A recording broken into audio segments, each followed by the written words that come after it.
Ötən həftə yeni ilin planlaması haqqında danışdıq. Bəzi bəndlər təklif etdim, bəzi bəndləri detalladıq.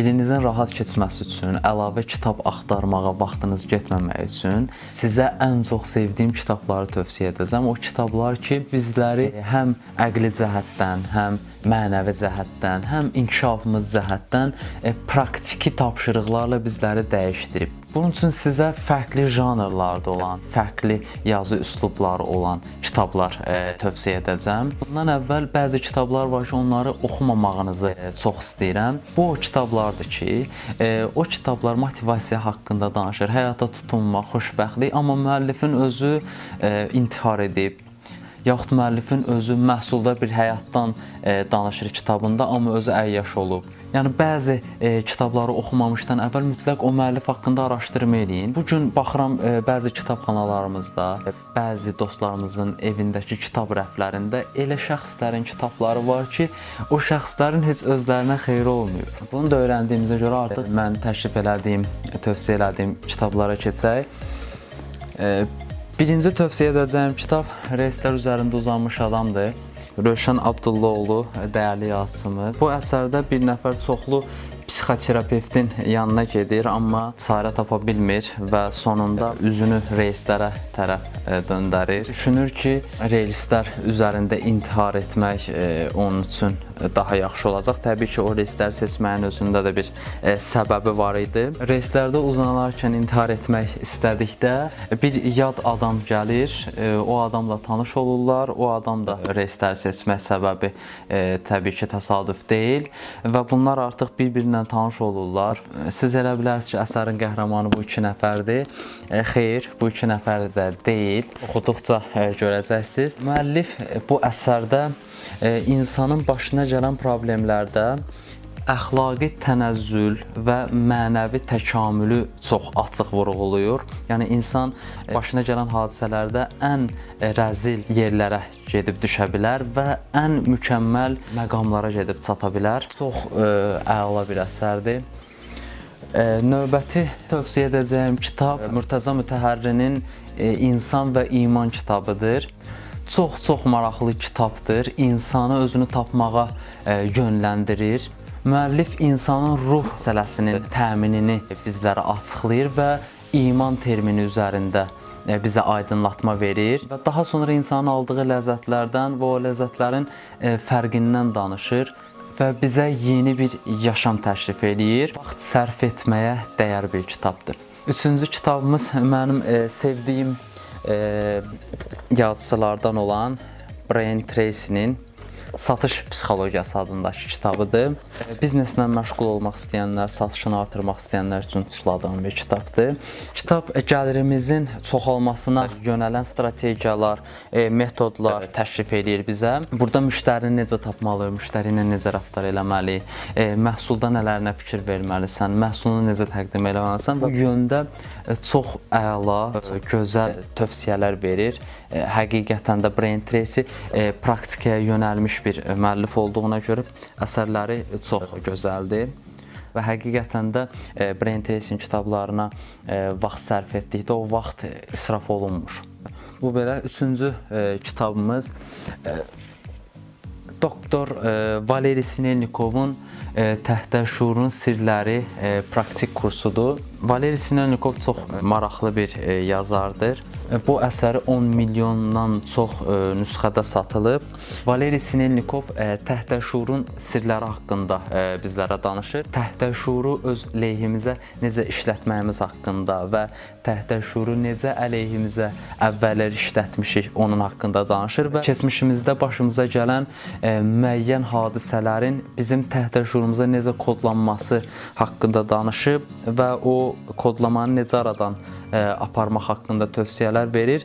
Burada Valeri Sinelnikov bir konfransda çıxış edir və qonaqlar ona sual verir. Özünüzü Valeri Sinelnikovun konsultasiyasında iştirak etmiş hiss edəcəksiniz. Müəllifin bir neçə kitabı da var. Xəstəliyini sev adında kitabı var. Məqsədlərin gücü haqqında kitabı var. Hər ikisi də, bundan əlavə hər ikisi də oxunmağa dəyər kitablardır.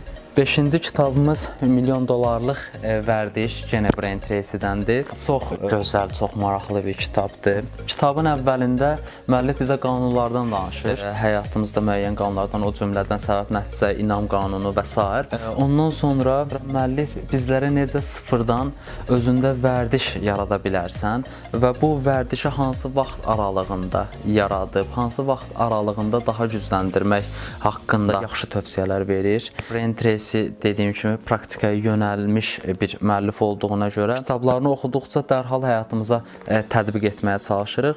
Bu kitabın sayəsində siz vərdişlərinizi gücləndirə bilərsiniz, yenidən vərdişlərinizi işləməyə başlaya bilərsiniz. Vərdiş yaradanda nələri unutmuşuq, o haqqda müəllif çox yaxşı açıqlama verir. 6-cı kitabımız mənim üçün çox dəyərli olan bir kitabdır. İngilis casusunun etirafı Mr. Henferin xatirələri. Kitab çox kiçikdir, amma içinə dünyaları sığdırıblar. Bu kitabda Mr. Henfer adında bir İngilis casusunu müsəlman ölkələrinə göndərilməyi haqqında bəhs edir. Mr. Henfer özünə bir təşkilatlar yaradır, müəyyən cərəyanlar yaradır və bəzi işlər görür ki, o işlər üzdə gözəl görünsə də, o işin batininin fəsadlarını etiraf edir orada. Əslində o işlərin nə üçün gördüyünü, əslində gördüyü xeyir işlərin səbəbi nə olur, əslində hansı missiyaya xidmət etdiyi haqqında danışır. Çox dəyərli bir əsərdir. Mehmet Sıddıq Gümüş yazıb kitabı, toplayıb. Daha doğrusu 7-ci kitabımız Tong Fu'dur. Sam Hoare müəllifi. Tong Fu sözlü döyüş sənətidir. Əla bir təsir qoyur bizdə. Bu kitabların audio kitabları da var. Elə dinləyə bilərsiniz. PDF-ləri də var. Təbii ki, saytlar da yerləşdirəcəm videonun şərh bölməsində. Təbii ki, bilirsiniz, bizim videomuzda yönləndirmə daha çox olur saytlara, proqramlara ki, işimiz daha rahat, daha zövqlü olsun. Tong Fu'nun da audio kitabı var. Empatiya haqqında danışır. Mübahisədən necə qaçmağa, sözümüz olmayanda nələrdən danışmağa, bir qarşındakı insanı necə anlamağımıza kömək edir. Bu kitab bizlərin insanlarla ünsiyyətimizi formalaşdıracaq. Bundan əlavə insanlarla danışıqda, mübahisə yarananda hansı yollara əl atmağımız haqqında bizlərə müəyyən tövsiyələr verəcək. 8-ci tövsiyə edəcəyim kitab Richard Carlson'ın müəllifliyi ilə xırda şeyləri dərd etməyin kitabıdır. Əgər xoşbəxtliyinizdən narazısınızsa, əgər çoxlu problemləriniz varsa, əgər sakit həyata keçmək istəyirsinizsə, insanlara əlinizi uzadanda əliniz boş qayıdırsa, mütləq bu kitabı oxuyun. Müəllif cəmiyyətimizdə olan müəyyən problemləri qabardır və onlarla necə mübarizə aparmağı bizlərə öyrədir. Adından məlum olduğu kimi o problemləri xırda bir problemlər adlandırır və o problemləri həyatımızda necə dəf etməyi haqqında yaxşı tövsiyələr verir. 9-cu tövsiyə edəcəyim kitab Kimyagər kitabıdır. Müəllifi Paulo Coelho'dur. Santiago adında bir gəncin hekayəsidir. Bu gəncin atası rahibdir və atasından bezib evdən qaçır və Misrə yollanır. Çox uzun bir yolu var. Santiago'nun evdən qaçmağının səbəbi bu idi ki, o düşünür ki, həyatı kilsədə yox, dünyanı gəzərək öyrənə bilər. Kitab çox maraqlıdır və müəllif əsəri fəlsəfə ilə bəzəyib. Təbii ki, kitabın marağı onun düşündürücü fəlsəfəsindədir. 65 milyon satılıb bu kitabdan və 70 dilə tərcümə olunduğu üçün ən çox tərcümə olunan kitab kimi Guinness-in rekordlar kitabına daxil olub. Yəni bu qədər maraqlı kitabdır. 10-cu tövsiyə edəcəyim kitab Dale Carnegie'nin Dostları Necə Qazanmalı adlı kitabıdır.